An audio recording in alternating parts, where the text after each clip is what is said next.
Hello जी, नमस्कार, जय हिंद। सभी विद्यार्थियों का स्वागत है। देखिएगा, आपके सामने एक खुशी का माहौल भी है। जितने भी विद्यार्थी पीजीटी कंप्यूटर साइंस के विद्यार्थी हैं उनके लिए खास करके यहाँ पर एक फैसला आया है कोर्ट का कि आपके पास अगर बीएड नहीं है तो आप पेपर दे सकते हो। आपके पास अगर पात्रता टेस्ट नहीं है तब भी आप पेपर दे सकते हो। मामला क्या है, ये क्या पूरी खिचड़ी पकी थी? 2012 के रूल को बार बार ये क्यों दोहरा रहे हैं? ऐसी क्या बात है? सिंपल सी बात सुनिएगा। 2012 में कंप्यूटर साइंस के जो विद्यार्थी थे, पीजीटी साइंस के लिए जो एलिजिबल थे, उनके लिए एक रूल बनाया गया था, ना तो उनके पास बीएड ना भी होगी तब भी वो फॉर्म डाल सकते हैं। इवन पात्रता टेस्ट की तो बात ही अलग थी, ठीक है ना, वो भी नहीं होना चाहिए तब भी आप फॉर्म डाल सकते थे, उस भर्ती के लिए एलिजिबल थे।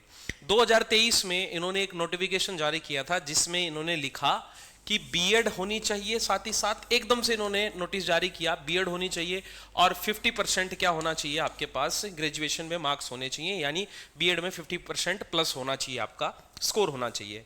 अब इसी को ध्यान में रखते हुए हाई कोर्ट में बच्चों ने, विद्यार्थियों ने अपील डाली। अपील डालने के बाद ये सारे मामले की सुनवाई हुई, बार बार तारीख पे तारीख आई, सारी चीजें हुई और स्पेशली इसी बात को ध्यान में रखते हुए कोर्ट ने एक चीज बोला है, ये बोला है कि जब तक आप ये नियम निर्धारित नहीं कर सकते, किसके आधार पर 2012 में जो नियम निकाले आपने, 2014 में जो नियम निकाले, उनमें आपने कोई भी बदलाव नहीं किया। जब आप भर्ती का नोटिफिकेशन निकालते हो तब ये चीज आप लेके आते हो। इससे पहले आपको एक नोटिस जारी करना पड़ेगा, एक नियम जारी करना पड़ेगा कि अगर आप किसी भी पीजीटी के विद्यार्थी को, अगर कंप्यूटर वाले विद्यार्थी को बीएड की मांग कर रहे हो, इससे पहले आपको नियम बदलना पड़ेगा।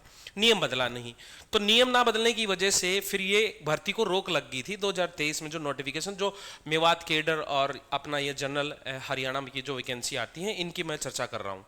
तो अभी कोर्ट ने ये बोला है कि पुराने नियमों के आधार पर तो आप लीजिएगा कि जो भर्ती आगे की ओर जो भर्ती होने वाली है वो आप पुराने नियमों के अनुसार लीजिएगा। जिस भर्ती पर रोक लगी है उसको कंटिन्यू करो पुराने नियमों के अनुसार।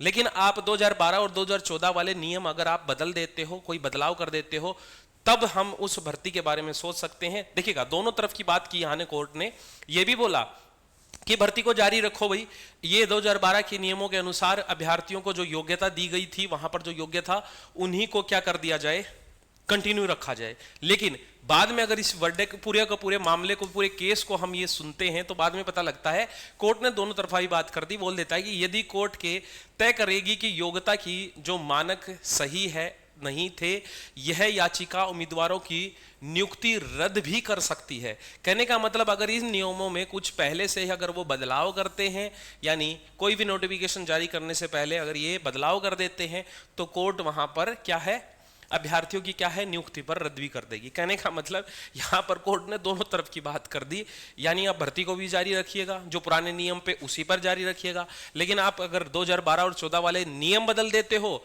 तो फिर कोर्ट क्या कर देगा, उस पर रोक भी लगा देगा।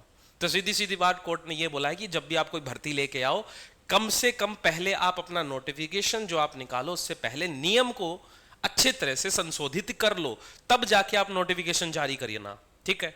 तो कुल मिला के ये फटकार है। और अब 2023 के अनुसार अब आप जो भी भर्ती आएगी, अगर इससे पहले ये 2012 और 14 को नहीं बदल सकते, तो जितने भी पीजीटी के जो विद्यार्थी हैं, जो कंप्यूटर साइंस के विद्यार्थी हैं, वो विदाउट बीएड, विदाउट पात्रता टेस्ट फॉर्म डाल सकते हैं।